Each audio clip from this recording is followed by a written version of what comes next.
안녕하세요. 찬양 정말 수고하셨고 감사드립니다. 먼저 기도드리겠습니다.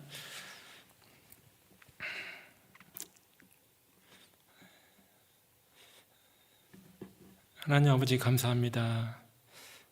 이렇게 주님의 피로 구원받은 하나님의 자녀들 오늘도 주일을 맞아서 주님의 사랑과 은혜를 사모하는 마음으로 말씀 앞에 함께 했습니다. 주님께서 우리의 영혼을 구원해 주시고 또 생애 가운데도 필요한 말씀으로 공급해 주시고 피로 사신 교회 가운데 작은 지체로 공급받게 해주시고 우리의 영혼에 또 함께 거하셔서 우리의 인생을 인도해 주시고 선악을 구별하게 해주시고 영원한 소망 가운데 살게 해주신 것도 감사드립니다. 특별히 마지막 시대에 주님을 사랑하는 그 마음이 세상에는 점점 사라지고 그리스도인들도 점점 주님 만날 날을 준비하면서 살고 있습니다. 우리의 삶이 어떠한 형편에 있을지라도 결코 주님의 그 사랑과 은혜를 저버리지 않고 주님 오실 때까지 조금이라도 더 주님에서 살 수 있도록 우리에게 힘을 주시고 또 은혜를 주시고 도와주시기를 원합니다. 올 한 해도 주님의 도우심 속에서 각자에게 어려움이 많이 있었지만은 오늘 이때까지 또 오게 해주신 것도 감사드립니다. 내년 한 해 또 새로운 소망 가운데 우리 각자가 있는 위치에서 힘있게 살 수 있도록 도와주시옵소서. 또 1월 대집회도 코로나 바이러스 기간이긴 하지만은 주님께서 능력으로 더해주시고 교회가 연합하고 하나 되는 가운데 힘있게 복음이 증거되기를 간절히 원합니다. 또 오늘 말씀 앞에 나와 있는 형제 자매님들 중에서 또 마음에 곤란한 일이 있거나 또 애통이 있거나 또 육신의 병으로 인해서 힘든 분들도 있을 줄 압니다. 하나님께서 이리 위로해 주시고 힘을 주시고 또 소성시켜 주셔서 주님 위해서 살 수 있는 기회가 더 주어지기를 원합니다. 또 함께 참여해야 함에도 불구하고 사정이 있어서 함께하지 못한 지체들도 주님이 도와주시고 붙들어 주셔서 더욱더 말씀을 사모하고 모임을 사모하는 우리들 각자가 될 수 있도록 함께 주옵소서. 또 해외에서 복음을 증거하시는 선교사님들 많은 고난과 어려움 가운데 복음을 증거할 거라고 생각이 됩니다. 일일이 하나님께서 붙들어 주시고 소망 잃지 않게 해주시고 더욱더 복음이 힘있게 증거될 수 있도록 함께 주옵소서. 오늘 모든 말씀의 시종도 주님께 부탁을 드립니다. 우리를 사랑하시는 예수님의 이름으로 기도드립니다. 아멘. 말라기 3장을 찾으시겠습니다. 말라기 3장 6절 찾겠습니다.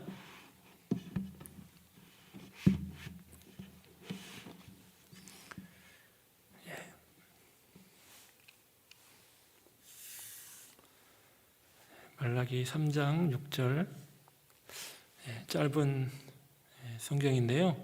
한번 같이 읽겠습니다. 나 여호와는 변혁지 아니하나니 그러므로 야곱의 자손들아 너희가 소멸되지 아니하느니라.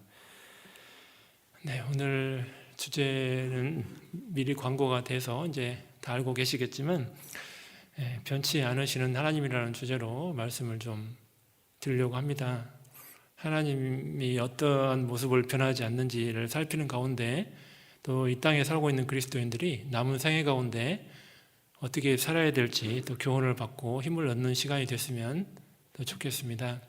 특별히 연말을 맞이하고 또 내년을 맞이할 그런 시간이 얼마 남지 않아서 더욱더 우리의 삶의 모습이 하나님 앞에 첫 마음 그대로 이렇게 변치 않았으면 참 좋겠습니다. 하나님은 동일하신데 사람 편에서 변하면 안 되잖아요. 그래서 하나님의 사랑과 은혜를 받지 못한 사람들은 어쩔 수 없지만 받은 사람들은 처음 받은 그 첫사랑에 대해서 계속 기억하고 일깨우고 또 실천하는 삶 가운데 그런 삶이 이어졌으면 참 좋겠습니다. 사실 요즘 이 코로나 때문에 방역 단계가 많이 올라가서 자유롭게 모이지 못하고 봉사를 하지 못하다 보니까 점점 마음도 무뎌지고 또 힘도 약해진다고 하고 그런 얘기들을 이제 모임 속에서 듣게 될 때가 있습니다. 그래서 좀 신앙생활이 좀 불안불안하신 분도 계실 수도 있고, 또 마음이 과거에는 충성됐지만은 현재 모습은 뭔가 봉사가 주어졌을 때 좀 주저주저할 수도 있고, 또 나중에 교회가 활발하게 움직이게 됐을 때 정말 과거처럼 내가 할 수 있을까, 그런 두려움과 걱정과 우려를 하는 분들이 꽤 있는 것 같습니다. 그래서 환경이 아무리 어렵고 힘들다 하더라도 하나님을 향한 그 마음은 바뀌면 안 되는데, 왜 그러냐면 모이지 못해도 여러 가지 매체를 통해서도 그렇지만은 내 안에 주님이 계신 것은 변함이 없기 때문에, 또 성경의 말씀은 집에 성경책 몇 권씩 있잖아요. 근데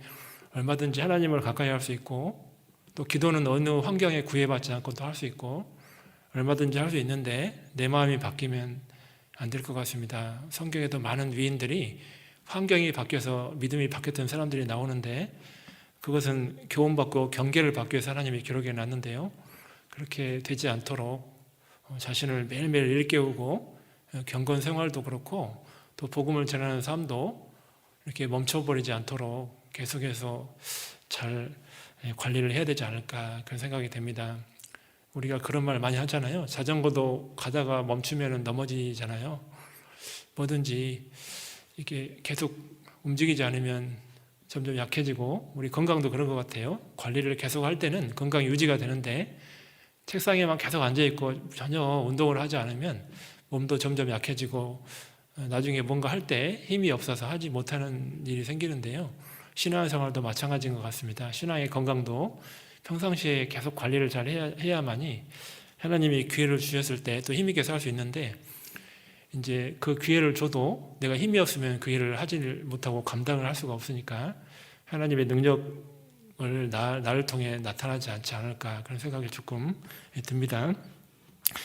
하나님, 여기 오늘 말라기 3장은 구약성경 마지막에 기록된 말씀인데, 이스라엘 백성들에게 하나님이 300년 동안 이제 자신을 숨기잖아요. 그들이 하나님을 마음에서 떠났고 입술로는 온갖 죄를 짓게 되고, 또 세상도 섬기고 하나님도 섬기고, 이제 이렇게 그들이 완전히 삶이 바뀌었기 때문에 하나님이 예수님 오실 때까지 300년을 숨기셨는데, 그렇지만 하나님이 그들을 버리신 건 아니죠.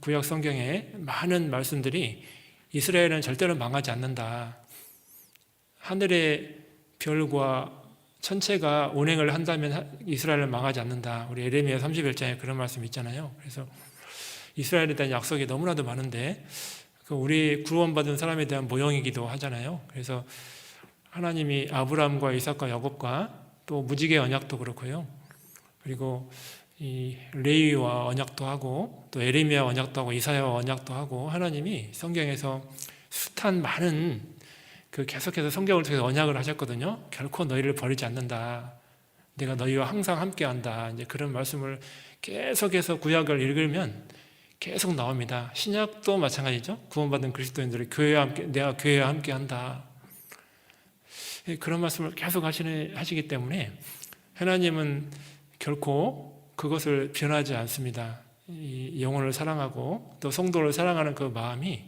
영원히 계시기 때문에 절대 변치 않으니까, 어떤 생을 살다 보면 힘든 일이 있다 보면 이제 구원 의심이 될 때가 있습니다. 하나님을 좀 등한히 하고 하나님께로부터 좀 멀어지다 보면 어떤 사람들은 때로는 구원 의심도 하고 내가 휴거가 될까, 이런 두려움도 갖는 분도 계시더라고요.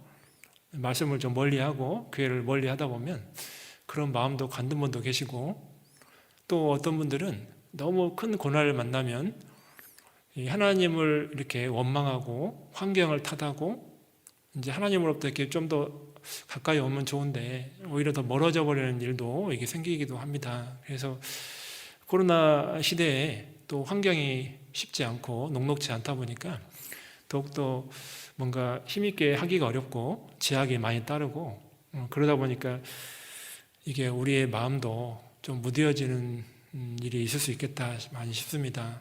그렇지만 하나님은 이런 환경이 있다고 해서 자신을 바꾸지 않기 때문에 그 약속을 잘 믿고 신앙생활에서 힘을 얻었으면 참 좋겠습니다.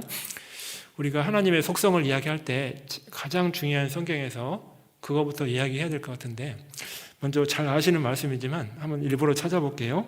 요한복음 13장 1절을 좀 찾아보겠습니다.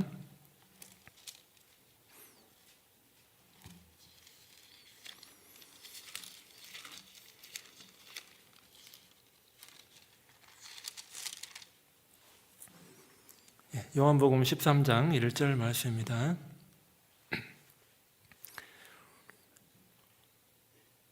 유월절 전에 예수께서 자기가 세상을 떠나 아버지께로 돌아가실 때가 이른 줄 아시고 세상에 있는 자기 사람들을 사랑하시되 끝까지 사랑하시니라. 자, 세상에 있는 자기 사람들이라는 의미가 몇 가지 의미가 있는데요. 가장 첫 번째 의미는 제자들, 거기에 예수님과 함께 지금 그 자리에 있는 제자들, 그들을 이야기하고요. 두 번째는 이스라엘 민족 전체를 이야기하고, 세 번째는 이 땅에 살고 있는 모든 사람을 이야기합니다. 하나님은 가룟 유다가 자기를 팔 것도 구약 성경에 예언이 되어 있잖아요. 근데 예수님이 가룟 유다를 향해서 눈치를 준다든지 강압한다든지 위협하는 말을 하지 않았잖아요. 끝까지. 왜냐하면 그렇게 하나님을 부정하고 예수님을 공생에 함께 했는데도 불구하고, 예수님을 팔 것 정도까지도 알았는데도 불구하고, 아셨는데도 불구하고 그를 끝까지 기다리셨잖아요. 하나님은 어떠한 죄인이라 할지라도 끝까지 참고 기다리신다는 것을 알 수 있습니다. 첫 번째, 하나님이 변치 않는 하나님에 대해서 우리가 공부할 때 꼭 알아야 될 것은, 하나님은 어떠한 죄인이라 할지라도 끝까지 참고 기다리신다. 그 사랑을 바꾸지 않는다. 첫 번째, 그것을 꼭 알 필요가 있습니다. 그 성경 전체에서 그 말씀이 가장 많이 나와 있는 성경이 어디냐면 누가복음 15장이죠. 누가복음 15장은 온통 하나님의 그 사랑이 점철되어 있다고 생각이 됩니다. 죄인 한 명이 회개하는 것을 의인 99에 비교해서 그거 기뻐하는 것보다 더한다는 말씀을 하셨잖아요. 연거푸 계속해서 그 말씀을 하시거든요. 누가복음 15장에. 그러니까 하나님은 그렇게 탕자를 예로 들어서 말씀하셨는데, 정말 끝까지 돌이키기를 원한다. 하나님은 결코 멸망받기를 기뻐하시지 않고 한 명이라도 끝까지 돌이키기를 원하는 하나님 마음이 거기에 가득 들어 있습니다. 누가복음 15장에. 그래서 첫 번째, 하나님은 우리의 사랑하는 가족도, 우리의 여기 참여한 우리도 마찬가지죠. 인생 중에 많은 죄를 지었잖아요. 사실은 지금도 물론 구원받은 이후에도 하나님 앞에 자신의 모습을 보면 한없이 부족하고 실망할 때가 너무나도 많은데, 그런 죄도 이미 다 용서해 놓으신 그 사랑과 깊이와 넓이와 높이, 길이에 대해서 생각을 해보면 참 무한한 사랑이다 생각을 참 많이 하고요. 그 절대적인 사랑과 완전한 사랑 앞에서 참 부끄러울 때가 참 많은 것 같습니다. 근데 우리의 사랑하는 가족들, 이웃과 친척과 지인과 이 세상에 알고 있는 많은 스쳐 지나가는 사람들도 하나님을 여전히 지금도 기다리고 계시고 계속 부르고 계시고, 그들의 인생에 개입하셔서 마음을 낮추는 일을 지금도 계속 하시잖아요. 그러니까 참 그런 하나님의 속성이 절대로 변하지 않는다는 겁니다. 제가 그거 말씀을 생각할 때, 내가 마음에 기도하고 있는 사람들, 또 기도하고 있는 가족들, 하나님이 그들도 계속 지금도 기회를 주고 계시다. 지금도 계속 그들을 붙들고 계신다. 생명을 취해가지 않고 지금도 하나님은 그들을 구원받기를 원하시는 마음 때문에 지금도 기다리신다. 그렇다면 내가 어떻게 해야 될 거냐? 내가 움직여야 되는 거죠. 하나님은 기다리시고 지금도 계속 그들의 영혼을 천하보다 더 귀하게 아끼고 계신데, 내 마음이 만약에 그런 마음이 없으면은 변치 않는 하나님의 사랑에 대해서 잘 모르고 있다고 생각이 되거든요. 그래서 그런 마음을 조금 가질 필요가 있고요. 하나님은 또 창조와 생명의 원리 가운데도 하나님의 그 섭리가 있습니다. 변치 않는. 그것도 한번 찾아보겠습니다. 전도서 3장 15절입니다. 전도서 3장 15절.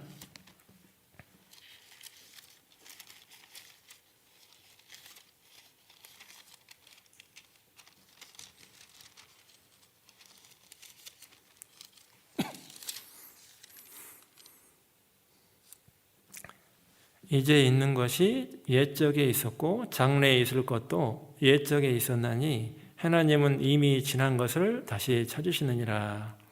자, 옛적에 이제 있는 것도 옛적에 있었고 장래에 있을 것도 옛적에 있었고 하나님이 이미 지난 것을 다시 찾으시느니라. 자, 그 말은 하나님은 동일하게 반복하시는 하나님이다. 자, 변치 않고 동일하게 계속해서 하나님은 일을 반복하세요. 똑같은 일을. 그게 뭐냐면 봄 다음에 여름이 오고 여름 다음에 가을이 찾아오고 그죠? 가을 다음에 겨울이 찾아오고 다시 봄이 찾아오고 이거를 하나님의 이 자연계의 순환을 계속 지금도 계속해서 변치 않고 계속 하고 계시죠. 그리고 생명의 원리도 마찬가지입니다. 날 때가 있으면 죽을 때가 반드시 찾아오는 이 원리도 하나님은 동일하게 지금 반복하시고 2000년 전이나 3000년 전이나 1000년 전이나 100년 전이나 동일하게 지금 현재도 그 일을 계속하고 계시고 또 뭔가 씨앗이 땅에 떨어졌으면 또 자라고 열매 맺는 것도 하나님은 동일하게 지금도 계속해서 반복하고 계셔요. 그러니까 하나님은 그런 하나님의 창조와 사람의 그 인생의 순리도 계속해서 반복하고 계십니다. 지금도. 그것도 변치 않고 있습니다. 자, 그런데 변치 않지만 이 세상이 점점 죄가 많아짐으로 말미암아 점점 변하고 있습니다. 지구는 점점 낡아져 가고 있고 점점 사람이 영원할 것 같았던 많은 것들도 점점 썩어지고 낡아지고 있고 이 세상의 찬란한 문화와 어떤 문명과 대단한 사상가의 어떤 사상이나 이념도 시간이 지나면 점점 바뀌고 변화되고 완전하지 않거든요. 자, 근데 하나님께서 베드로전서 1장에 약속하신 영원한 것과 연관된 기업은 썩지 않고 더럽지 않고 쇠하지 않습니다. 자, 그거는 변치 않는 거예요. 하나님이 처음에 창조의 원리도 변치 않았지만 인간의 죄가 많아짐으로 말미암아 점점 변하게 됐는데 하나님이 우리에게 약속하신 영원한 것은 절대로 바뀌지 않고 변하지 않는다는 겁니다. 그러니까 우리가 소망이 클 수밖에 없는 거예요. 자, 그것이 확실하기 때문에 소망도 확실한 겁니다. 그러니까 우리가 힘이 들어도 인생 속에 몸도 아프고 어려운 고난도 많고 힘든 일이 많이 있어도 우리가 힘을 내서 살 수 있는 원동력은 그 소망은 절대로 바뀌지 않는다는 거예요. 변치 않는 하나님이 그건 절대 바꾸지 않습니다. 예수 그리스도 안에서 약속하신 것은 영원하고 절대 바뀌지 않습니다. 그러니까 혹시라도 마음에 내가 시험이 든다든지 어려움이 있을 때 절대 흔들릴 필요가 없어요. 왜? 절대 바뀌지 않습니다. 내가 의심해도 안 바뀌고 안 한다고 해도 안 바뀝니다.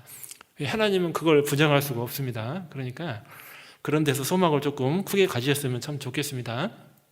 자, 세 번째는요. 하나님의 자녀는 하나님이 항상 함께 하시고 지키시고 보호하신다는 거예요. 영원히.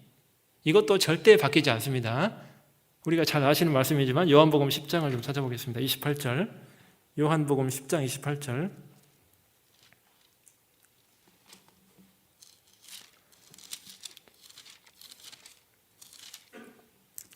요한복음 10장 28절입니다.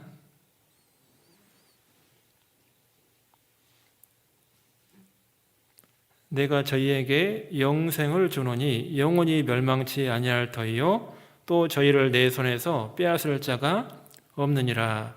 저희를 주신 내 아버지는 만유보다 크심에 아무도 아버지 손에서 빼앗을 수 없느니라. 참, 이 말씀 우리가 암송을 하고 계실 텐데 이 말씀 생각할 때마다 참 위로가 되고 힘이 되고 감사한 것은요, 우리의 믿음이 흔들릴 때마다 힘든 일이 있을 때마다 저는 이 말씀 보거든요. 왜냐하면은 하나님은 내가 때로는 실수하고 때로는 죄도 짓기도 하고 허물이 있기도 하고 하나님 실망시키기도 하고 누구에게 상처 주기도 하고 정말 온전한 그리스도인답게 살지 못할 때에도 하나님은 나를 결코 버리지 않고 지키시고 인도하신다는 겁니다. 영원한 곳으로. 그러한 과정 가운데 우리는 지금 살고 있는데 아무리 사탄이 우리에게 유혹하고 낙심케 하고 또 좌절하게 한다고 해도 결코 우리의 영원한 생명 얻은 것을 사단은 결코 빼앗아가지 못합니다. 어떠한 존재도 이 세상에 아무리 권력자도 생명은 죽일 수 있지만 우리의 영원한 약속은 소멸시킬 수가 없습니다. 그러니까 어느 누구도 하나님 아버지와 예수님의 손에서 우리를 빼앗아갈 수가 없어요. 그러니까 아무리 내가 어려운 환경에 있다 하더라도 절대 자신 안에 갇혀서 생각할 게 아니라 이 약속의 말씀을 붙잡고 사시면 좋을 것 같아요. 코로나 때문에 요즘 경기도 어렵고 가정도 어렵고 또 당장 위축이 되는 경우가 많을 거예요. 그런데 우리가 이런 말씀을 붙잡고 하나님은 과연 나를 떠나지 않고 버리지 않는다. 히브리서 10장에 있는 말씀처럼 과연 떠나지 않는다. 그런 것을 꼭 기억하고 조금 어렵고 힘들고 특히나 몸이 많이 아프신 분도 계시잖아요. 결코 낙심치 않고 좌절하지 않았으면 좋겠어요. 우리 교회 가운데 최근에 아프신 분이 되게 많은데요. 낙심하거나 좌절하지 않고 결코 나를 버리지 않기 때문에 그걸 꼭 하나님 붙잡고 사시면 좋을 것 같아요. 왜냐하면 우리 생명이 끝난다고 해도 영원한 게 끝나는 건 아니거든요. 훨씬 더 큰 축복과 기업이 기다리고 있기 때문에 절대 낙심할 필요가 없다고 생각이 됩니다. 하루하루 하나님 앞에 감사함으로 사는 게 맞을 것 같아요. 세상 사람 같으면 세상의 기업이나 세상에서는 그렇잖아요. 마음에 안 들면 내쫓아버리고 해고하고 이렇게 하잖아요. 아무리 뭐 이렇게 애사심 가지고 막 강조해도 필요 없으면 내쫓아버리고 해고하고 하잖아요. 그런데 하나님은 우리가 마음에 안 드는 말과 행동과 마음을 때로는 갖는다 하더라도 결코 우리를 내어버리지 않기 때문에 꼭 그 하나님에 대해서 변치 않는다. 그걸 꼭 믿고 사시면 좋을 것 같아요. 자, 그리고 네 번째는요. 하나님의 말씀은 절대로 변하지 않습니다. 이것도 잘 아시는 말씀인데요. 민수기 23장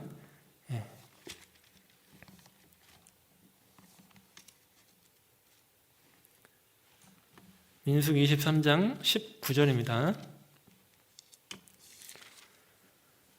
민수기 23장 19절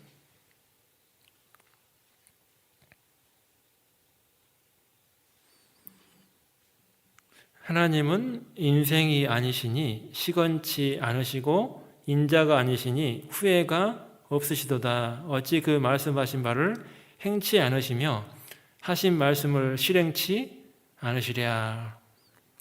하나님은 인생이 아니기 때문에 시건하지 않습니다. 시건은 말을 먹어버리는 거죠. 그러니까 약속을 어기는 걸 말합니다. 하나님의 약속의 말씀은 지금 처음 하나님 말씀 이 세상이 시작할 때부터 지금까지 그리고 창조부터 지금까지 한 번도 틀린 적이 없고 그 말씀 그대로 지금도 지켜지고 있고 이루어져 가고 있습니다. 그렇기 때문에 나를 향한 하나님의 계획과 뜻과 목적도 절대로 바뀌지 않는 거죠. 나와 연관된 수많은 말씀도 결코 바뀌지 않습니다. 우주 만물도 말씀으로 붙들고 계시니까 지금도 운행하고 있지만은 자연계는 여전히 순행하고 있고 그렇지만 내 인생 속에 내 영혼 속에 약속하신 말씀들도 결코 변하지 않고 지금도 이루어져 가고 있고 이루어지고 있습니다. 그렇기 때문에 우리가 말씀을 잘 붙잡고 살면 변치 않는 하나님을 경험을 참 많이 하게 됩니다. 하나님이 말씀대로 하시는구나. 한 말씀도 땅에 떨어지지 않는구나. 그거를 말씀 붙잡고 사는 사람은 경험을 많이 하게 돼 있고 훨씬 더 힘있는 신앙생활을 할 수가 있는 거죠. 머리로만 감상하고 말씀 좋구나 안 좋구나 그렇게만 하고 지나가 버리면 정말 말씀은 너무 귀한데 나에게 영향이 없죠. 데살로니가 후서 3장처럼 말씀이 나를 통해 달려가야 되는데 달려가지 못하고 멈춰 있을 수가 있습니다. 그런데 정말 말씀대로 살려고 붙잡고 정말 간절하고 애절하게 말씀 붙잡고 사는 사람은 말씀이 나를 통해 역사한다는 것을 정말 경험을 참 많이 하게 되죠. 그렇죠? 그런 사람은 어떠한 시련이 와도 힘든 일이 와도 결코 후퇴하거나 넘어지지 않습니다. 왜? 그 말씀대로 이런 환경에서도 말씀대로 될 걸 알기 때문에 성경에는 고난에 관한 말씀이 많잖아요. 환난에 관한 말씀도 많잖아요. 그러니까 그 말씀대로 살면 하나님이 반드시 말씀대로 이루어지는 게 있습니다. 그러니까 그 말씀도 영원히 변치 않습니다. 말씀이 하나님이기 때문에 우리가 그것도 역시 생각을 해야 되고요. 그럼에도 사람들이 자꾸 의심을 하니까 하나님이 또 히브리서의 약속을 또 했거든요. 히브리서 6장을 좀 보겠습니다.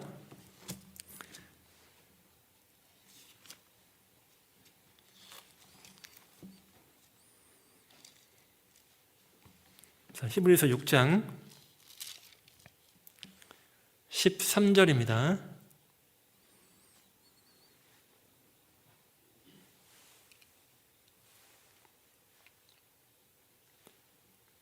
하나님이 아브라함에게 약속하실 때 가리켜 맹세할 자가 자기보다 더 큰 이가 없으므로 자기를 가리켜 맹세하여 가라사대 내가 반드시 너를 복주고 복주며 너를 번성케 하고 번성케 하리라 하셨더니 저가 이같이 오래 참아 약속을 받았느니라.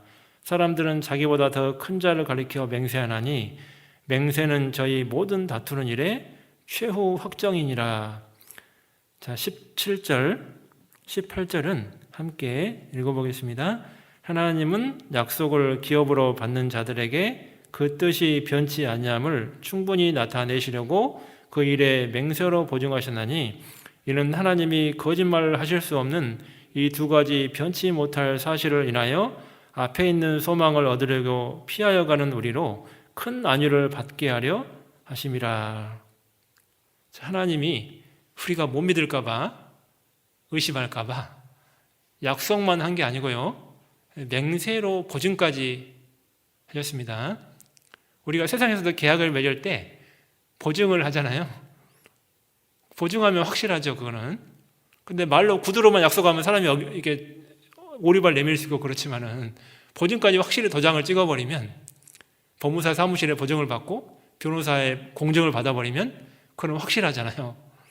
하나님도 우리가 때로는 말씀을 의지하고 살고 말씀도 많이 가까이 하고 하지만 혹시라도 의심할까 봐 맹세까지 하셨어요.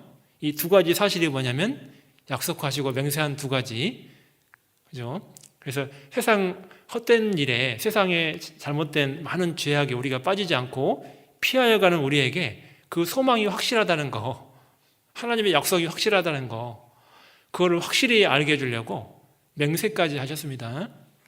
생각해 보세요. 여러분, 천지를 창조하신 하나님이 뭐가 아쉬워서 사람한테 맹세를 해요? 말씀하시면 우주 만물이 다 일제히 서서 움직이는데 왜 사람한테만? 하나님이 말씀 한마디면 우주 만물이 다 바람이 멈춰버리고 파도도 멈춰버리고 우주 만물이, 우주가 멈춰버리는데 어떻게 사람한테만요 말씀 한마디만 한 게 아니라 맹세까지 하냐 그 말이에요. 우리를 얼마나 귀하게 여기고 대접하시고 사랑하시면 세상에 맹세까지. 진짜 이런 말씀 보면은요, 정말 나 같은 사람이 뭐라고, 무슨 하나님이 하찮은 나 같은 사람 때문에 맹세까지 하시나. 한 나라의 왕이 한 백성한테 말하면 끝나는 일인데, 신한테 명령하고 끝나는데 맹세까지 한다. 이건 뭐 도대체 얼마나 특별한 사람이면 맹세까지 할까. 자, 우리가 정말요, 이게 하나님이요, 몇 중으로 변치 않으신다는 것을 계속 성경에서 강조하세요. 하나님은요, 절대로 너를 향해서 내가 마음이 변하지 않는다. 끝까지 너를 붙잡고 있다. 너를 사랑한다. 그 사랑은 영원하다. 완전하다. 그걸 계속해서 하나님은요, 계속 강조하시고 성경 전체가 그걸 계속해서 이야기해요. 여러 가지 모습으로 바꿔서 계속 이야기하시는 거예요. 하나님은 여러 가지 단어와 환경과 사건을 통해서 계속해서 하나님은 그걸 반복해서 성경에서 말씀하시잖아요. 그러니까 우리가 하나님은 절대 변치 않는, 정말 산과 같은, 시온산이 요동치 않는다는 그 시온산과 같은 그런 존재잖아요, 우리에게. 그러니까 우리가 절대 하나님을 향한 믿음이 흔들리거나 그러지 않기를 바랍니다. 자, 그렇다면 이제 하나님은 이렇게 변치 않는 하나님인데, 그럼 이제 사람인 우리 편에서 어떻게 해야 될 거냐? 하나님은 절대 변치 않는데 구원받는 그리스도인이 어떻게 해야 될 거냐? 요거를 생각해 볼게요. 자, 요게 참 중요한데, 요거는 한 8, 9가지 정도 해야 되는데 되게 양이 방대한데요. 자, 요거를 좀 생각을 하나하나 좀 중요한 것들이니까요. 뭐 수십 가지가 넘지만 시간상 몇 가지만 좀 이제 생각해 보려고 합니다. 첫 번째는 뭐냐면 믿음이죠. 자, 구원받은 믿음부터 시작해서 의인은 믿음에서 믿음으로 가는데 절대 우리가 변치 않아야 될 것은 믿음이 바뀌면 안 됩니다. 이거는 확실해야 됩니다. 절대로 우리의 믿음이 변화가 되면 안 됩니다. 자, 우리가 평탄하고 좋을 때는 믿음이 드러나지 않고 나타나질 않습니다. 자, 그런데 큰 환난이나 핍박을 만난다든지 큰 고난을 만나면 정말 그 사람이 참 믿음이 있는지 가짜 믿음인지가 드러나게 됩니다. 자, 어떤 사람은 구원받았다가 교회 안에 오신 분들이 있어요. 근데 어떤 시험이 주어져요. 어떤 시험이, 내 아내가 어떤 종교에 다니는데 나를 반대하니까 내가 교회 못 나옵니다. 우리 가정이 제사를 지내는데 제사 때문에 나 교회 못 나오고 하나님 나 가까이 못 합니다. 나 직장이 바빠서 나 교회 못 나오고 말씀 가까이 못 하고 못 합니다. 이게 뭔가 평탄하고 좋을 때는 참 믿음이 드러나지 않습니다. 자, 그런데 뭔가 큰 환난이나 힘든 일이 찾아오면 믿음이 드러나요. 자, 구원받는 믿음도 그때 드러나는데 참 믿음인지 영생 얻은 열매가 정말 맺혔는지 그때 드러나는데, 구원받은 사람도 큰 고난을 만나면 진짜 하나님을 향한 믿음이 확실한지가 드러납니다. 코로나로 인해서 내 사업장이 접을 정도 돼요. 가족의 생계가 위태로워요. 내가 큰 병을 만났어요. 생명이 곧 끝날 것 같아요. 뭔가 우리 인생 가운데 정말 큰 일을 만나면 진짜 내 마음에 하나님을 향한 믿음이 확실한지가 드러나요. 진짜 내가 정말 주님 의지하고 살았는지, 정말 나의 인생의 주님인지, 생명의 영혼의 주인인지, 영생의 주인인지 정말 드러납니다. 그때. 그전에는 잘 안 드러나요. 잠잠히 숨겨 있어요.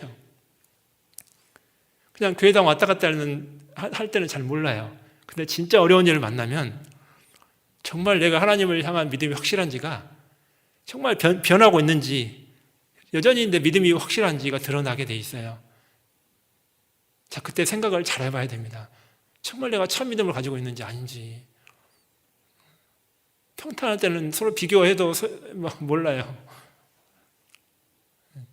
근데 진짜 믿음은 그때 드러납니다. 그때 정말 어려울 때 내가 더 이상 못 참겠다, 더 이상 못 견디겠다, 그때 드러나죠. 그때. 자, 하나님은 근데 우리의 그 믿음을 변치를 않기를 원해요. 그러니까 하나님은 성경에서 우리의 믿음을 설명할 때 금에다 비유해서 금, 정금은 변하지 않습니다.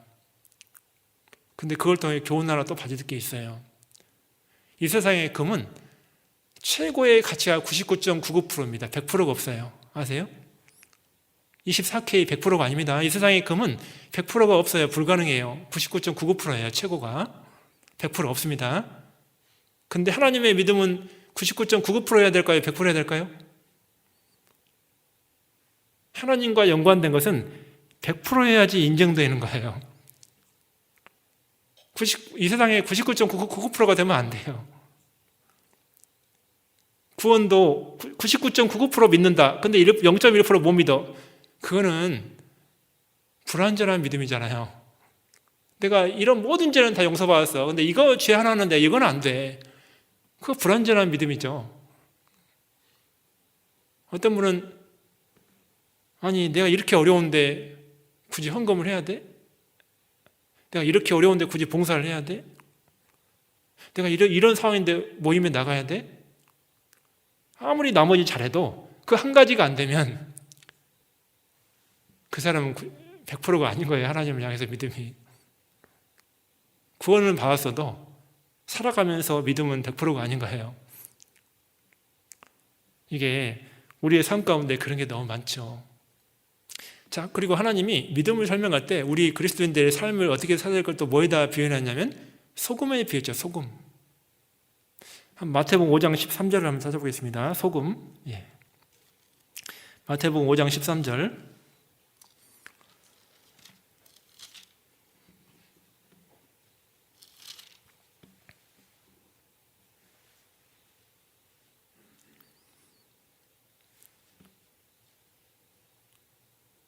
너희는 세상의 소금이니 소금이 만일 그 맛을 잃으면 무엇으로 짜게 하리요? 후에는 아무 쓸데없어 다만 밖에 버리어 사람들에게 밟힐 뿐이니라.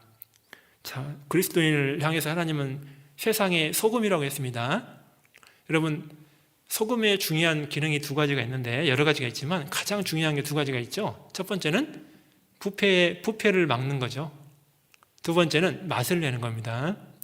크게 보면 두 가지가 있습니다.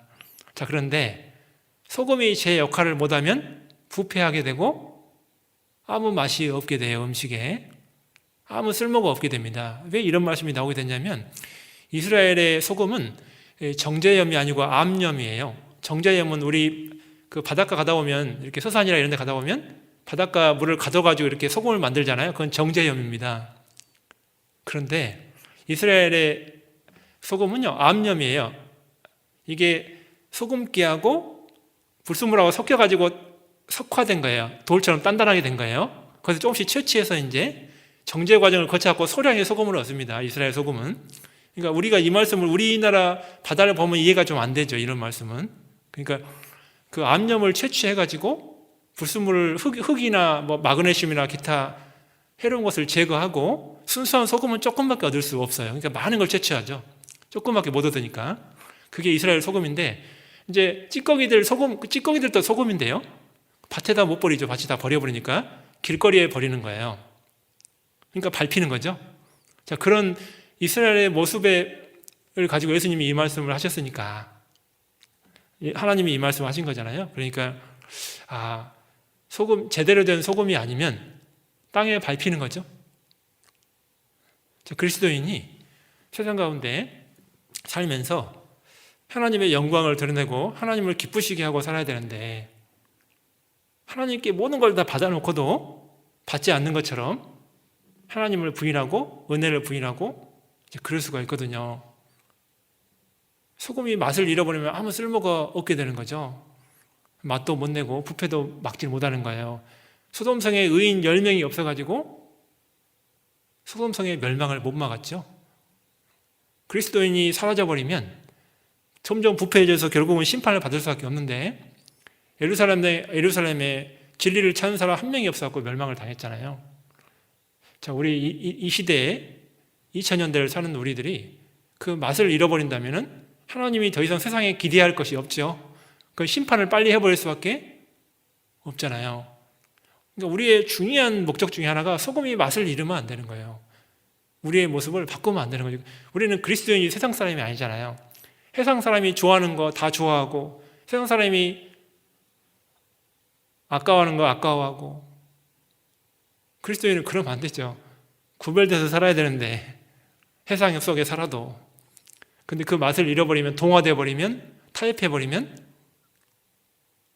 요즘 뭐 아파트 얘기 그렇게 많더라고요. 아파트 몇 평이고 뭐 얼마짜리, 어디가 많이 오르고 안 오르고, 온통 아파트 얘기. 어딜 가도 아파트 얘기예요. 뭐 어느 자리에 가도 아파트. 사람들 만나면요, 뭐 얼마나 올랐냐, 어디 살 거냐, 뭐 맨 어디 가도 그런 얘기밖에 없어요. 사람들 만나면 있잖아요. 우리가 거기 동화돼 가지고 마음이 그쪽으로 솔깃하고, 내가 남은 여생 좀 좋은 데서 편하게 살아야지, 나도 모르게 해요. 나도 모르게 자꾸 마음이 쏠려요. 이게 그런 얘기를 자꾸 듣잖아요. 10사람 많은데 10사람 다 그 얘기하면 자꾸 마음이 그렇게 쏠리는 거예요. 사람 마음이. 시편 131편에 내 마음이 죄악으로 기울지 않게 해달라고 했는데, 하나님 쪽이냐 죄악이냐 이렇게 하나님이 좋을 줄 아시는 하나님이 내 마음이 어디로 기울일지를 보신다고 했는데, 이게 자꾸 그쪽으로 이렇게 듣다 보면 나도 모르게 해요. 복음과 함께 고난받는 생애가 아니고 맛을 잃어버리는 거예요. 소금이.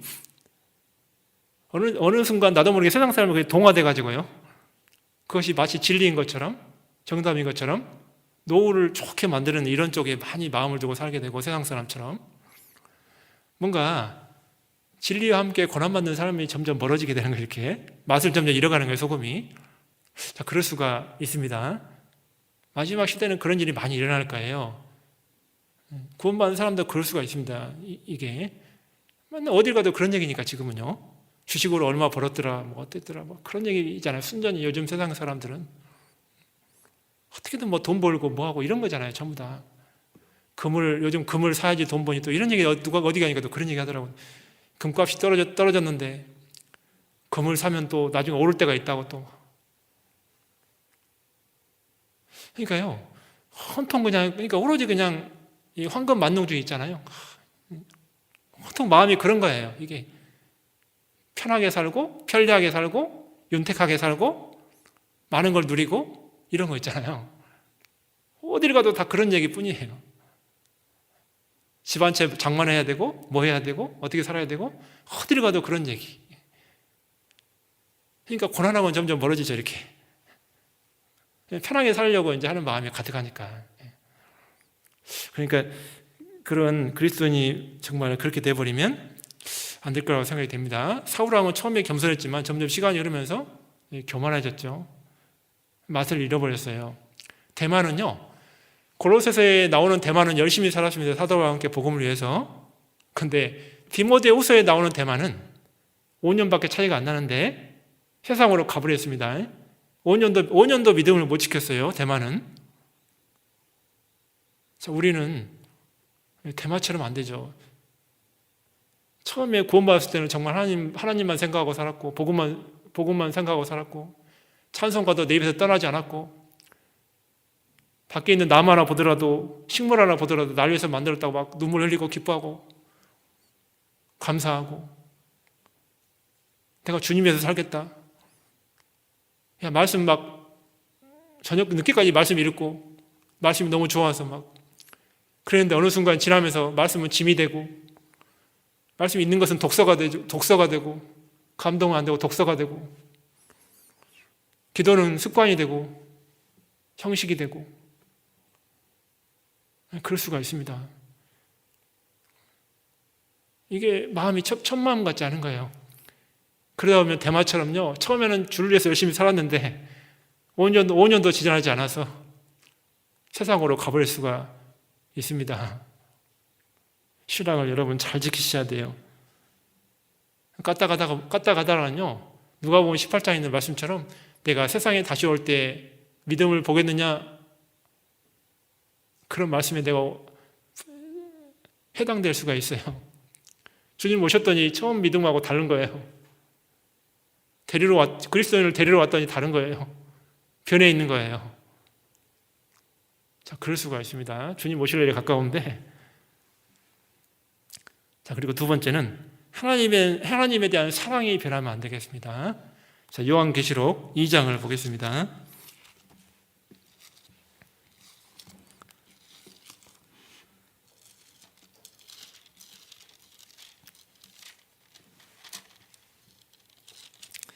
요한계시록 2장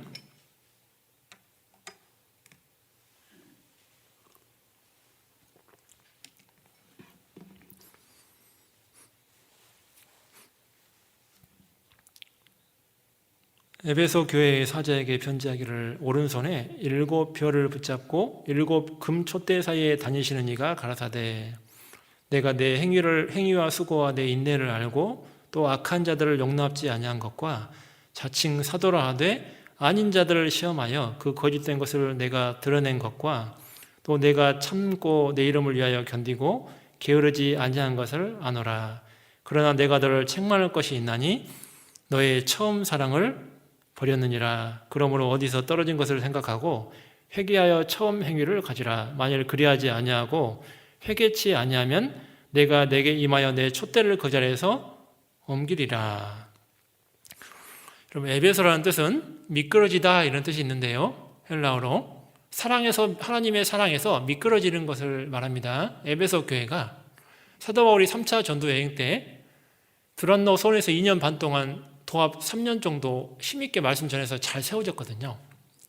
자, 그런데 하나님이 에베소 교회를 얼마나 사랑하셨냐면 소아시아 지역의 중심이 되는 지역이고 마게도냐를 복음 전할 때도 많이 이용했기 때문에 아주 중요한 지역입니다. 인구도 많이 살고 있고 중요한 도시였는데, 자, 그 에베소를 향해서 하나님이요 에베소서를 기록해서 보냈어요. 그리고 디모데 전서와 디모데 후서, 요한 1서, 요한 2서를 에베소 교회를 위해서 하나님이 보냈습니다. 어느 한 교회를 위해서 그렇게까지 많은 성경을 보낸 곳이 많지 않습니다. 성경에 그렇지 않아요. 근데 하나님이 그 에베소 교회가 얼마나 중요했으면 사랑했으면요, 그 에베소 교회를 향해서 여러 권의 성경을 보냈습니다. 자, 그런데 에베소 교회가요. 그렇게 많은 사랑과 은혜를 받아놓고도 35년이 지나서요.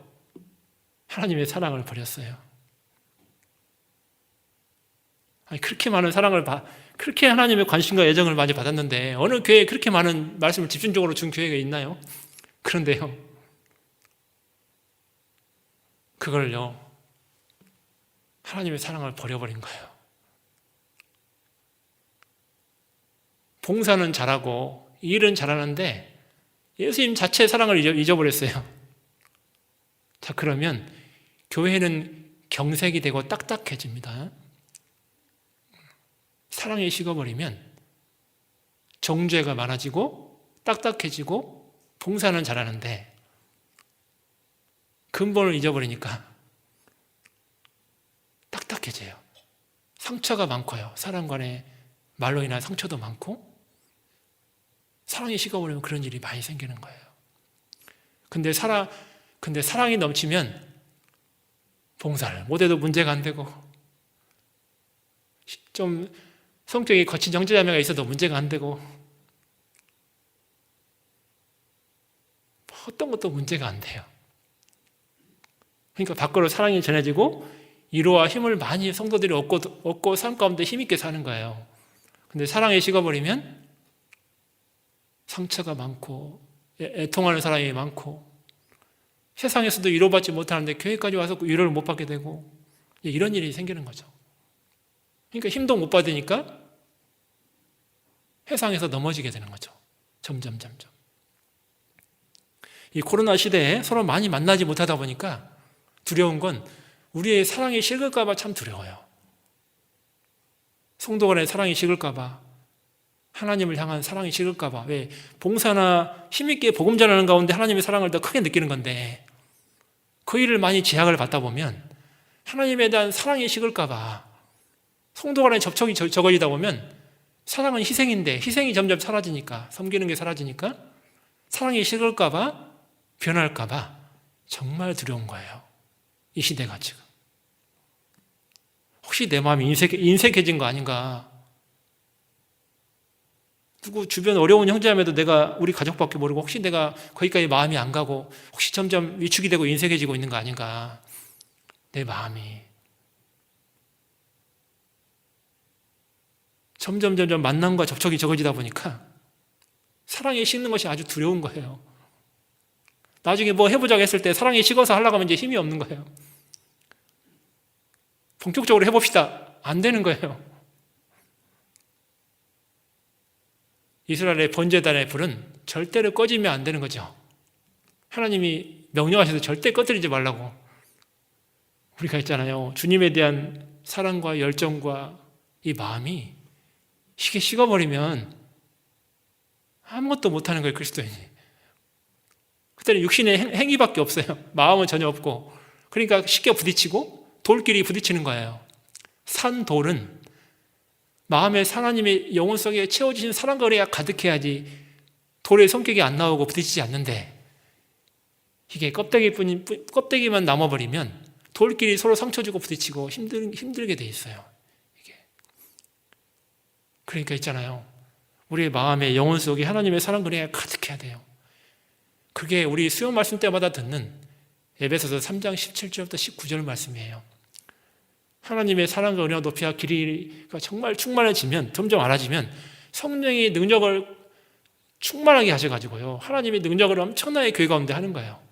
그걸 에베소 교회도 하나님이 주셨다는 거예요. 근데 에베소 교회가 이게 사랑이 식어버리니까 그게 안 되는 거예요, 이게.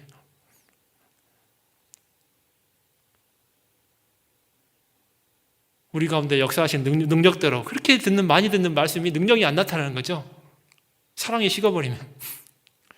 그러면요, 우리 가족이 구원을 못 받아요.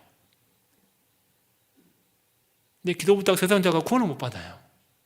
문제는 나로 끝나는 게 아니고 사랑이 식어버리면 하나님의 촛대를 옮겨버리시니까 역사가 멈춰버리는 거예요. 능력이 사라져버리는 거예요. 그러니까 이게 심각한 문제가 될 수 있는 거죠. 절대 여러분 하나님의 사랑의 불꽃을 꺼뜨리면 안 됩니다. 계속 일깨우는 일을 해야 돼요. 어려운 가운데도 방법을 찾아서 하려고 해야 되고 온라인이든 뭐든 계속 교제를 이어나가야 돼요. 이게 그냥 구형부인 조문이 온라인 했으니까 나는 만족해. 끝이야. 담쌓고 살아요? 그러면 사랑 금방 식습니다. 그거 몇 개월 못 버틸 거예요. 지금 벌써 9개월 지났습니다. 2월 달부터. 겨우겨우 깐당깐당 이렇게 하는 사람도 있을 수가 있어요. 내년 가면 그거마저 사라질 수가 있어요. 그러면 큰일 나는 거죠. 능력이 멈춰야 촛대를 옮겨버리실 거예요. 하나님이. 그럼 이게 우리가 정말 이 신앙에 대해서는 사탄이 언제가 우리를 넘어뜨리려고 하기 때문에 정말 경각심을 가지고 살아야 되고 항상 경계심을 가지고 살아야 되는 거죠. 그냥 밋밋하게 그냥 살았다가 나도 모르게 점점 넘어지고 있는지도 몰라요. 자기 스스로가 점점 약해지고 있는지도 모르는 거예요. 이게 정말 사랑이 익어버리면 아무것도 그리스도인은 할 수가 없습니다. 그걸 꼭 우리가 일깨워야 됩니다. 또 이제 세 번째는요, 이게 결혼 전과 결혼 후가 또 달라지는 사람이 있어요. 우리 고린도전서 7장 32절 보겠습니다. 고린도전서 7장 32절.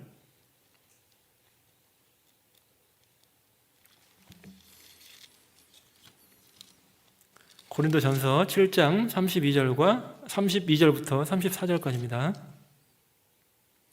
고린도전서 7장 32절. 너희가 염려 없기를 원하노라. 장가가지 않은 자는 주의 일을 염려하여 어찌하여야 주를 기쁘시게 할꼬 하되, 장가 간 자는 세상 일을 염려하여 어찌하여야 아내를 기쁘게 할꼬 하여 마음이 나누이며, 시집가지 않은 자와 처녀는 주의 일을 염려하여 몸과 영을 다 거룩하게 하려 하되, 시집 간 자는 세상 일을 염려하여 어찌하여 남편을 기쁘게 할꼬 하느니라. 자, 어떤 청년이 결혼 전에는 정말 막 열심히 봉사하고 막 헌신적이고 막 늦게까지 교회 남고 막 열심히 살았어요. 그런데 결혼을 하더니 교회를 잘 안 나오네. 봉사도 맡고 있는데 애 봐야 된다, 뭐 해야 된다, 자매 뭐 시장 봐줘야 된다. 토요일 날 교제를 안 나오는 거예요. 아내를 기쁘게 하라고 하나님이 결혼시켜 주셨을까요? 남편을 기쁘게 하라고 결혼시켜 주셨을까요? 하나님이요. 그 가정을 세웠을까요?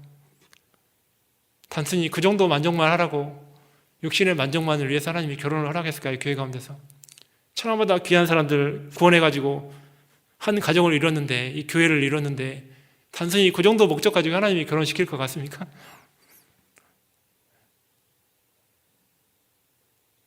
바뀌면 안 되는데 마음이 어느 순간요, 가족밖에 모르는 거예요. 결혼했는데 교회에 나와서 봉사하고 열심히 살아야 되는데요, 아내 눈치 보고 남편 눈치 보다가요, 뭐 저대로 신앙생활 못하는 거예요. 참 이상하죠. 변하면 안 되는데, 하나님을 향한 마음과 삶이 변하면 안 되는데 바뀌는 경우가 있더라니까요. 제가 신앙생활 하다 보니까요.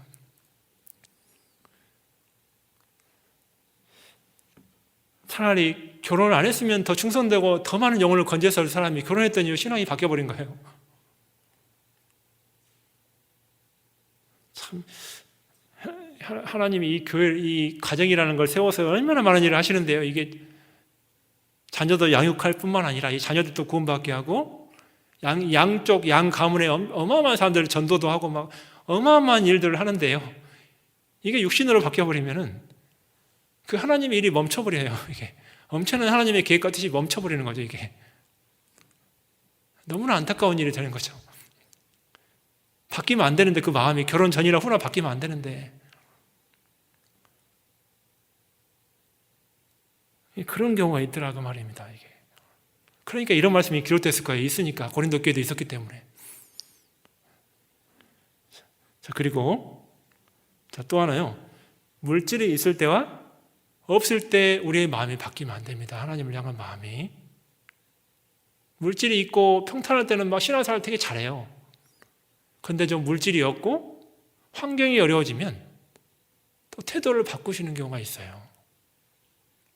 룻기 1장에 보면은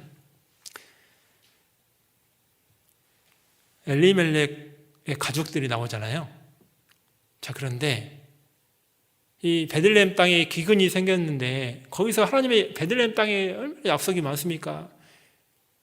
베들레헴 유브라다야, 그 약속 있잖아요. 미가서 5장 2절도요. 거기서 네 상고의 태초의 분이 거기서 나올 거다. 이게 엄청난 약속입니다. 이게 진짜로 이게요. 만약에 성경에 너희 안산 땅아, 거기서 너 예수님이 나올 거다. 그러면요, 안산 땅 이거 뭐 한 명이나 떠날까요? 안산교회 아마 수천 명 될 걸요. 그리스도인들이 막 안 떠날 거예요. 끝까지 막 이게 어떤 일수도 이게 안 떠날 거예요. 뭐 기근이고 뭐고 뭘 찾아도 이게 안 떠날 거예요. 여기를 절대 죽어도 막 고소할 거예요. 절대 안 떠날 거예요. 그런데요, 엘리멜렉 가족이 있잖아요. 세상에 그 당시에 강대국이고 좀 부유했던 모압 땅으로 가버린 거예요. 마음은 잠깐 우고하고 돌아오려고 했어요. 며칠 잠깐 좀 힘든 것만 조금 피해서 잠깐. 근데요, 거기 있다 보니까 마음이 바뀌었어요. 엘리멜렉 있잖아요. 하나님이 뭐 하셨냐? 엘리멜렉을 죽여버리셨잖아요. 그러면 나오미와 아들들이 빨리 돌이켜서 와야 되는데 또 안 돌아오는 거예요. 육신의 만족을 위해서 말론과 기련 두 아들도 짝도 맺어줘서 거기서 나오미가 짝도 결혼을 시켰어요. 그때는 좋았죠. 아이고 며느리도 들어오고, 야 이제 아들, 딸, 손자도 낳고 좋겠다. 모압 땅에서 하나님은 우상밖에 없고 약속도 없는 땅에 거하면서 있잖아요. 육신의 만족을 위해서 살면서 아이고 좋겠다. 이제 잘 되겠다. 하나님이 그 마음을 아시니까 있잖아요. 10년 정도 됐을 때 두 아들도 죽여버리셨어요. 하나님이 죽여버리셨단 말이에요. 그러니까 졸지에 육신의 만족을 위해서 살려고 생각하다가 갑자기 이제 시어머니하고 나오미하고 두 며느리밖에 안 남았어요. 가지고 나갈 땐 재산도 좀 있었습니다. 남편도 있었고 자식도 있었어요. 그런데 하나님을 저버리니까 어때요? 다 잃고요. 빈털터리가 됐어요. 나오미가 뭐라고 했냐면, 나를 나오미라고 부르지 마라. 기쁨이라고 부르지 마라. 나를 말하라 마라. 쓴 물 마라. 내가 비었으니 하나님께 돌아왔다. 이 슬픈 가족사가 나와 있습니다. 룻기에는. 우리가 인생을 굳이 그렇게 슬픈 가족사가 남길 필요가 없잖아요. 인생을 왜 이렇게 멀리 돌아가요? 어려운 일이 있어도 끝까지 고수하고요. 그 자리를 지켜야 되는데 조금 어렵다고요. 코로나 때문에 좀 어렵다고, 힘들다고 하나님에 대한 걸 저버리면 안 되는 거죠. 슬픈 가족사가 될 수가 있어요. 잘못하면 있잖아요. 부모가 잘못해가지고요, 자식까지 힘들어질 수가 있어요. 이게 슬픈 가족사가 될 수도 있는 거예요. 그러면 안 되죠. 얼마나 인생은 시간이 유한한데, 우리 앞에 시간이 유한한데요. 시간을 아껴야 되는데 이게 인생을 허비해버리고요. 10년이라는 세월을 허비해버리고 있잖아요. 가족들 다 죽고요. 이렇게 비참하게 되면 안 되는데.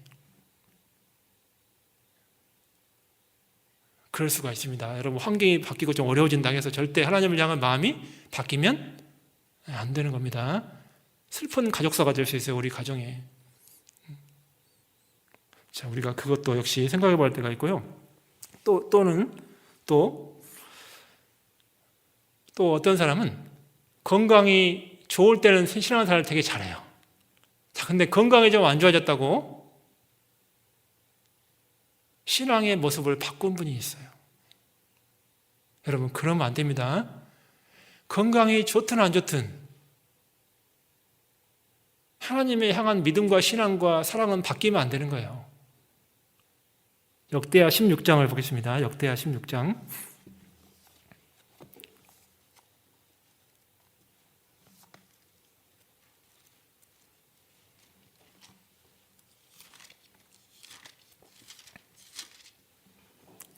역대하 16장 12절 보시겠습니다.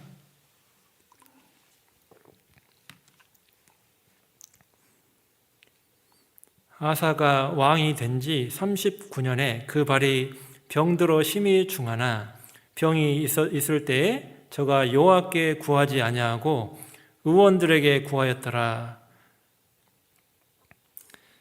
이게 참 슬픈 내용인데, 아사가 정말 신앙생활 잘했던 분입니다. 훌륭한 왕이었어요. 처음에 우상도 다 없애버리고, 그리고 아사가 하나님을 간절히 의지하고 살았기 때문에 전쟁에서도 승리했습니다. 그러니까 아사를 중심으로 하나님이 하나 되게 했어요, 국가를. 근데요, 39년이 지나니까 있잖아요, 아사가 바뀌었어요. 하나님이 시험했습니다. 아사를. 병을 줬어요. 근데 과거 같으면 하나님 의지하고 이방 나라도 막 무찌르고 막 그랬던 아사가 있잖아요. 이게 신앙이 바뀌니까 하나님 찾아야 되는데 누구 찾았습니까? 의사 찾았습니다. 하나님은 나의 생각도 안 하고 있잖아요. 육신의 것에 의지하게 된 거예요. 그전에는 하나님 정말 간절히 찾았거든요. 신앙생활 잘하고 아사 왕이. 근데 점점 시간이 지나면서요, 바뀌었어요. 바뀌어지면 안 되는데. 자, 우리의 인생 속에, 그러니까 하나님이요, 아사의 발에 병을 들게 해가지고 발에 병 들었다 죽을 일이 없는데 하나님이 시험한 거예요. 3년 만에 하나님이 데려가 버린 거예요. 2년 만에 아사를요. 세상에 발에 병 들어 죽어버렸어요. 하나님을 찾았으면 고쳐줬을 건데 있잖아요. 우리의 신앙이 그러면 안 됩니다. 뭔가 어떤 분들은 그전에는 열심히 했다가 조금 병 하나 좀 찾아오면요, 막 마음이 사라져 버리는 경우가 있어요. 자, 고린도후서 12장을 보겠습니다. 바울의 모습을 잠깐 봐볼게요. 병 들었던 바울이 어땠는지.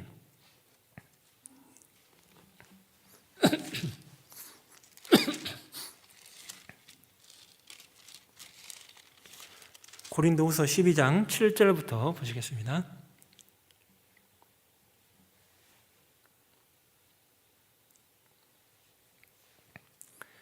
여러 계시를 받은 것이 지극히 크므로 너무 자고하지 않게 하시려고 내 육체의 가시 곧 사단의 사자를 주셨으니 이는 나를 쳐서 너무 자고하지 않게 하려 하심이니라.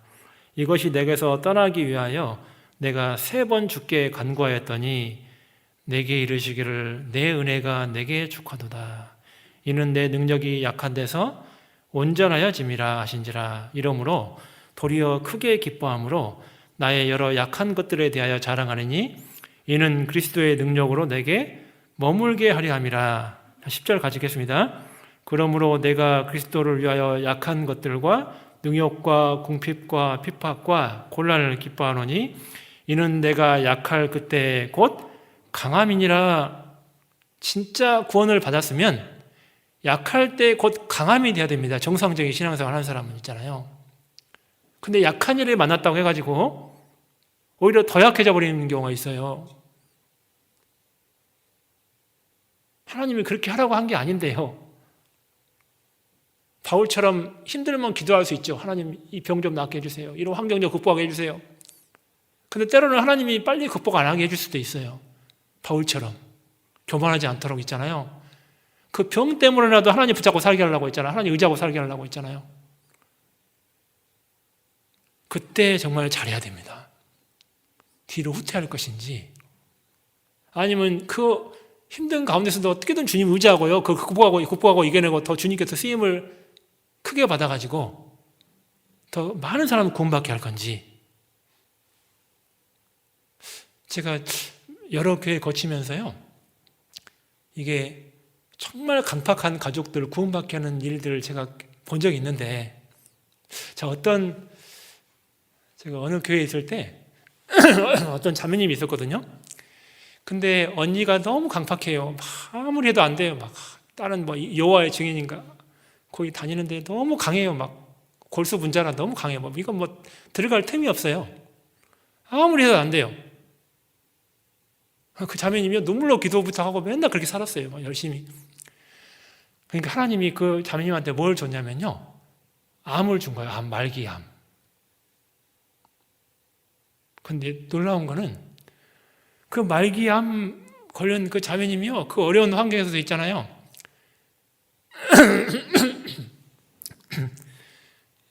다른 가족들이나 다른 사람들 그랬어요. 야, 너 좋은 공기 좋은 데 가가지고 응? 좋은 약초 먹고 좋은 거 먹으면서 빨리 나아야지. 주변 사람들 다 그랬어요. 근데 자매님은 뭐라고 했냐면 아니야.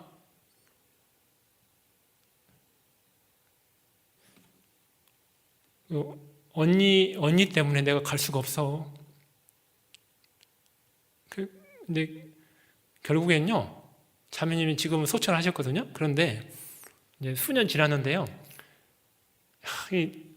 근데 언니가 기적적으로요, 그 강한 그 골수분자인데, 야, 절대 거의 못 빠져나올 것 같은 사람이요, 말씀을 듣게 됐어요. 왜냐하면 이 자매님이요, 나 이제 3개월 살아 막 그러면서 있잖아요. 마지막 소원 얘기를 그렇게 많이 했어요. 막 어떻게든 전도하려고 있잖아요. 그러니까 있잖아요, 약할 그때 정말 강한 하나님의 능력이 나타나는 거예요. 절대 무너지지 않는 그 마음이 있잖아요. 언니의 마음이 이게 무너지는 거예요. 이게, 야, 그 힘도 없는 그 자매님이, 닌겔을 꽂고 있는 자매님이 뭔 힘이 있다고 강한 게 나타나요. 그렇잖아요. 그 자매님이 뭐가 힘이 있다고 있잖아요. 육신에 힘도 하나도 없는데, 식사도 못하고 닌겔을 꽂고 있고요, 영양제를 꽂고 있는데 아무 힘도 없는데요, 뭔 강할 게 뭐가 있다고. 야, 그런데 있잖아요, 그 약할 때 강한 게 나타나더라고요. 토지 안 되는데요, 그때 무너지더라고요, 이게요. 그래서 있잖아요, 야, 하나님이요, 우리 인생 가운데 때로는 병도 주고 어려운 일도 주고 이렇게 할 때가 반드시 올 때가 있습니다. 그런데 그리스도인이 그때 정말 생각을 잘해야 돼요. 자칫 잘못하면 영원히 후회할 수가 있습니다.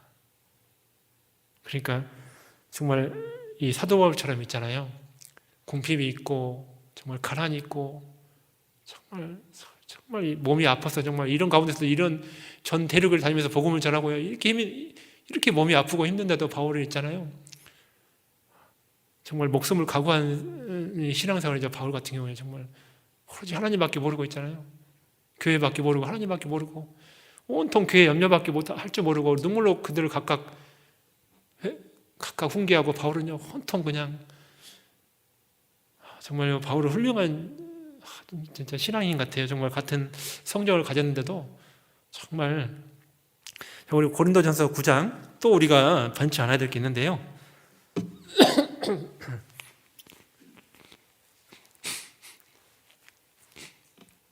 고린도전서 9장입니다. 25절입니다.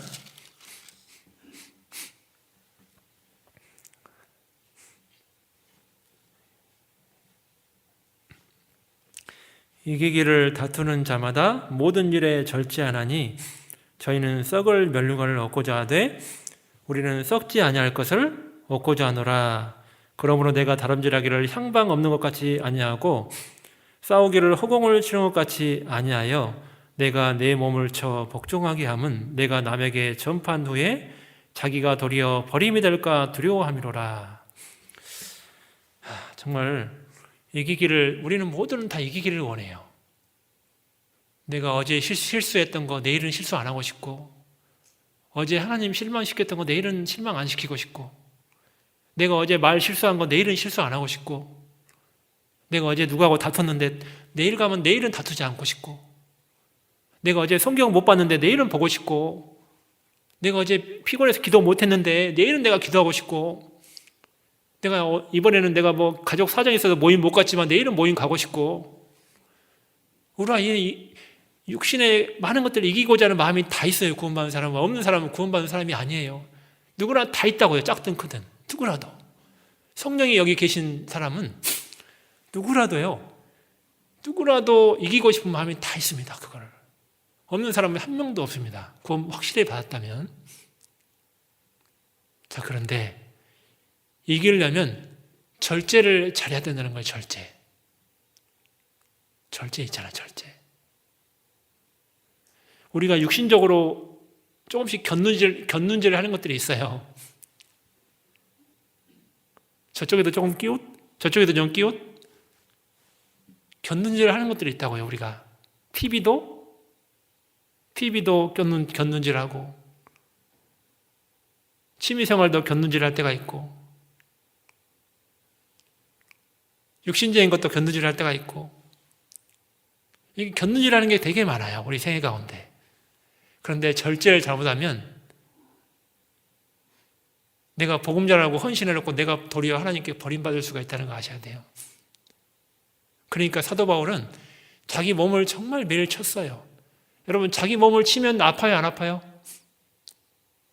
아프죠. 애통이 있습니다, 애통이.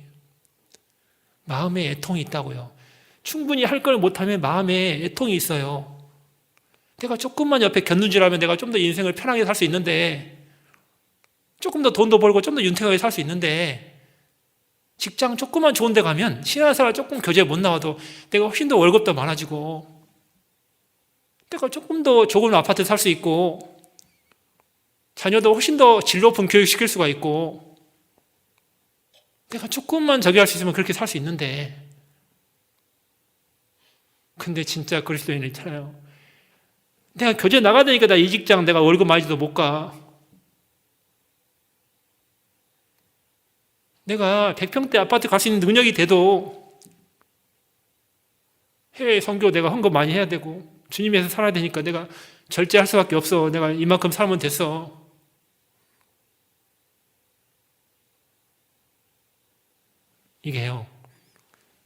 이게 정말 그리스도인은 이 절제를 잘하지 않으면은 어디로 흘러 떠내려갈지 몰라요. 어느 쪽으로, 어느 방향으로 있잖아요. 어디서 내가 넘어질지 모르는 거예요. 이게 우리는 자꾸 곁눈질 하게 되거든요. 곁눈질 할 수밖에 없거든요. 생애 자체가 세상 속에 살기 때문에 곁눈질 할 수밖에 없어요. 그렇게 안 살 수가 없어요. 근데 이걸 계속 들어가다가는 잘못하면 심각한 신앙의 문제가 될 수가 있습니다. 돌이킬 수 없게 돼 있고 발을 뗄 수가 없고 빠져나올 수가 없게 돼 있어요. 조금 있으면 잘못하면 있잖아요.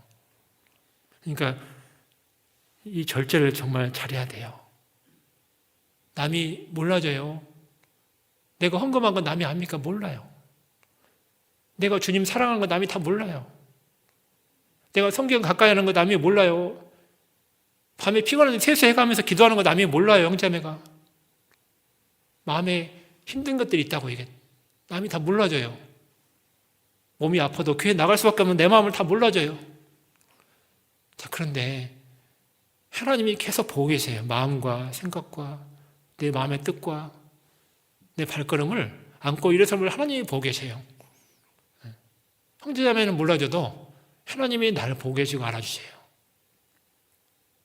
내 숨은 허물, 숨은 내 애통, 숨은 눈물 모두가 몰라줘도 하나님은 아셔요. 그걸 절제하면서 생기는 고통들, 힘든 것들, 어디 다 쏟고 싶은데 쏟지 못하는 내 마음 하나님이 다 아셔요. 그럴 때 많이 있으실 겁니다. 신앙생활 하다 보면요, 형제님한테 말 못하는 것도 많아요.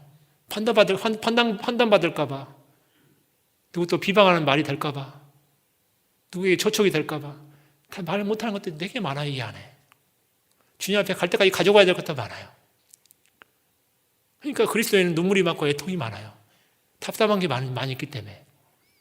때로는 형제한테 말할 것도 참아야 되고, 내가 상처받을 때도 참아야 되고, 너무 여기 쌓아둔 게 많이 있어요. 그러니까 애통이 있어요. 내 몸을 치는 게 쉬운 게 아닙니다, 이게. 그런데 치지 않으면 버림받아요, 버림. 우리가 그거 꼭 기억하면 좋겠고요. 마지막으로 하나 보고 마치겠습니다. 로마서 1장.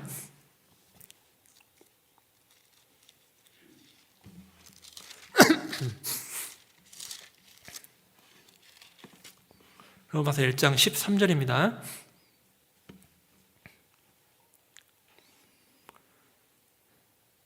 형제들아, 내가 여러 번 너희에게 가고자 한 것을 너희가 모르기를 원치 않으니 이는 너희 중에서도 다른 이방인 중에서와 같이 열매를 맺게 하려 함이로되 지금까지 길이 막혔도다. 헬라인이나 야만이나 지혜 있는 자나 어리석은 자에게 다 내가 빚진 자라. 그러므로 나는 할 수 있는 대로 로마에 있는 너희에게도 복음 전하기를 원하노라. 내가 복음을 부끄러워하지 아니하노니 이 복음은 모든 믿는 자에게 구원을 주시는 하나님의 능력이 됨이라. 첫째는 유대인에게요, 또한 헬라인에게로다. 자, 바울은요, 로마에 그렇게 가서 복음 전하고 싶었어요. 로마 교회는 사도 바울이 복음 전해서 세워진 교회는 아닙니다. 그 전에 이미 세워져 있었어요. 이 로마사가 도착하기 전에 이미 교회가 세워져 있었어요. 그러니까 로마 성도들과 함께 그렇게 복음 전하고 싶어요. 로마에 너무나 많은 사람들이 와 있기 때문에. 로마가 세계 중심지였잖아요. 그러니까 로마를 통해 전 세계에 복음이 퍼질 걸 생각하고 어떻게 해서 로마에 가서 같이 복음을 전하고 싶어요. 로마 교회와 함께. 그런데 놀라운 거는요, 자, 우리가 복음 전할 때는 어떻습니까? 대접을 많이 받아요. 복음 전한다고 하면 좋은 자리 잡아주죠. 커피 갖다 주죠. 사탕 갖다 주죠. 사진 찍어서 올려주죠. 칭찬받죠. 어디 지역교회 가도 그래요. 사진 찍어주고 막 대접해주고 식사 대접해주고 막 엄청 신경 써주고 막. 우리는 화려한 가운데 복음을 전해요. 아십니까? 우리는 너무 지극히 화려한 가운데 복음을 전해요. 근데 바울은 있잖아요, 로마에 어떻게든 가고 싶어가지고 있잖아요. 근데 하나님이 소원을 들어주셨어요. 3차 전도여행 직후에 이 로마서가 기록돼서 보내졌는데요.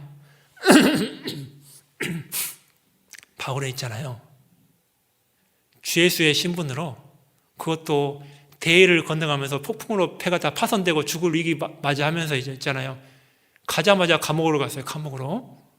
그렇게 로마에 들어갔어요. 환영받고 대접받고 칭찬받고 가는 게 아니에요. 누가 알아줘서 가는 게 아니에요. 우리의 복음 전하는 거 바울은 완전 달라요.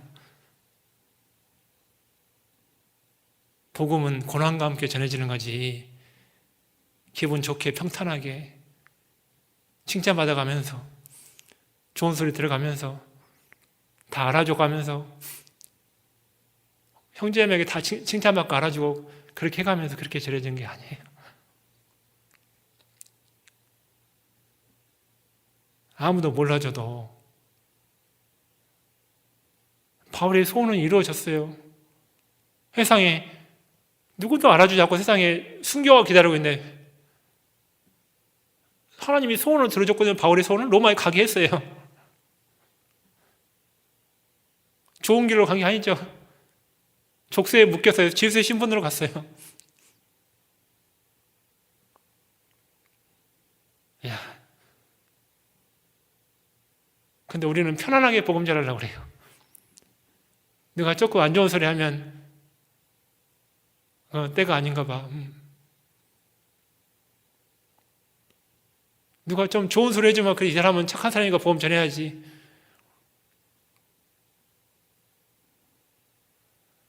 누가 조금 핍박하면 이 사람은 지워, 이제 명단에서 지워요. 자기 마음속에 지워. 새로운 사람 또 찾아요. 오래 참고 기다리지도 않아요. 1년 바짝 해보고 아니면 딴 사람 찾아요.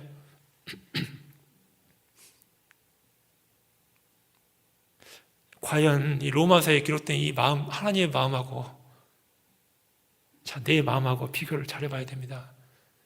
나는 왜 더 복음이 안 전해질까? 나는 왜 이렇게 역사가 없을까? 나는 왜 10년 지나도 왜 한 명도 전도 못할까? 나는 왜 가족권이 이렇게 안 될까?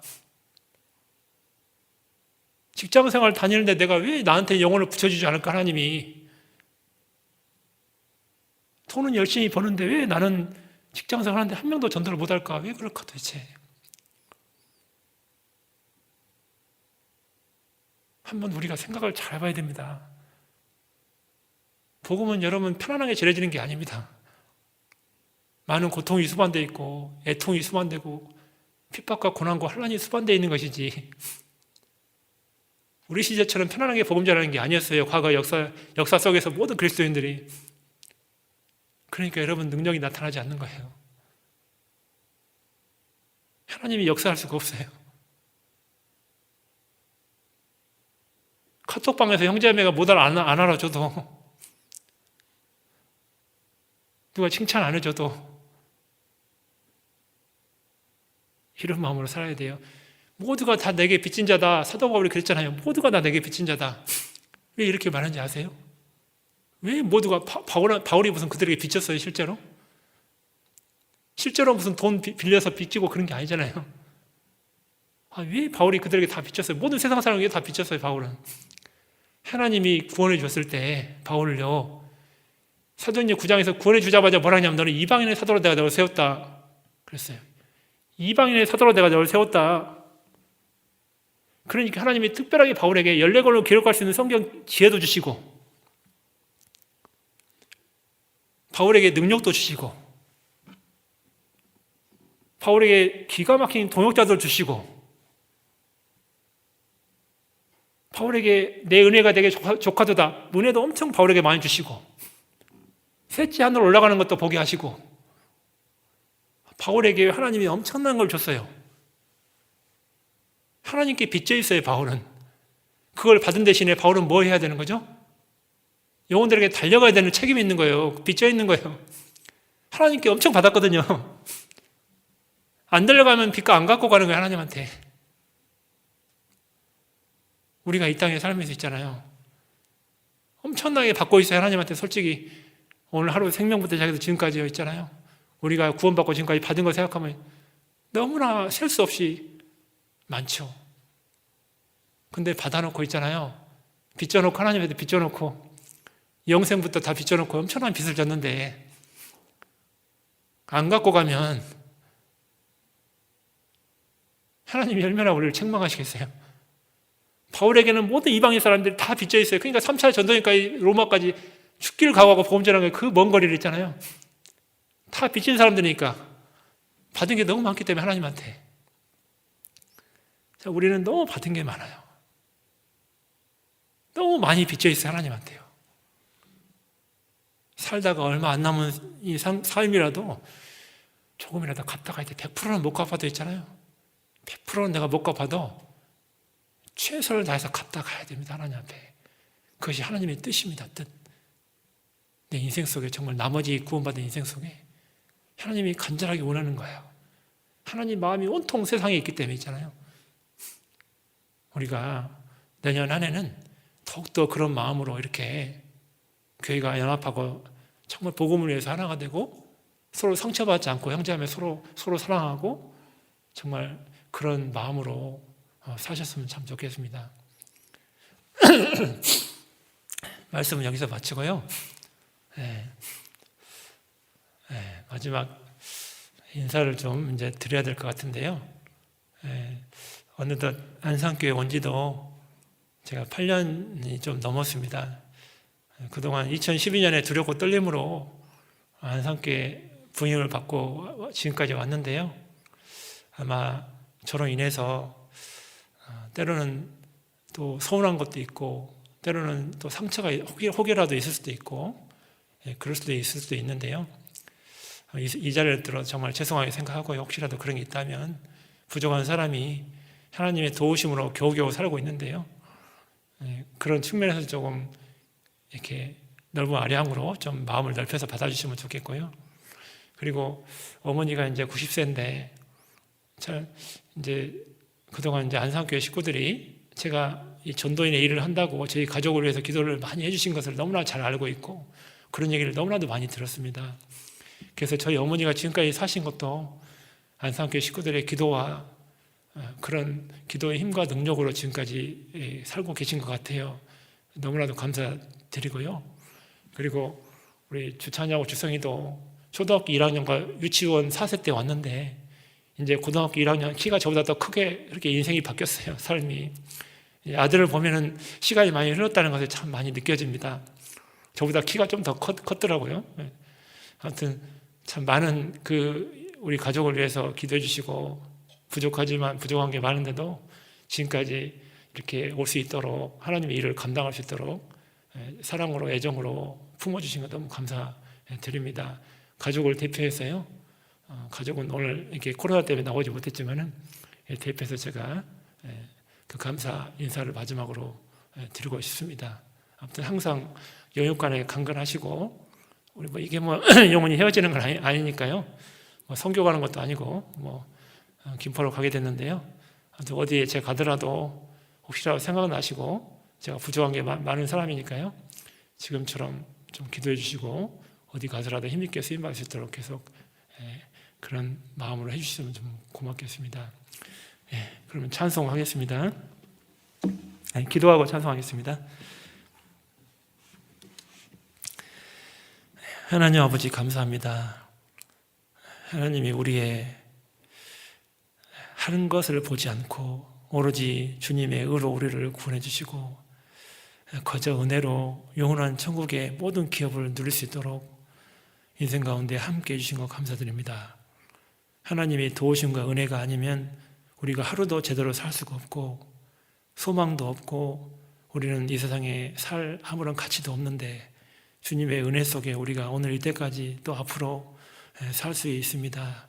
더욱더 우리 형제 자매님들 교회를 사랑하시는 주님께서 각자의 지체로서 끝까지 지켜주시고 한 명도 주님 오실 때 책망을 받지 않도록 존귀와 영광을 받을 수 있도록 함께 주옵소서.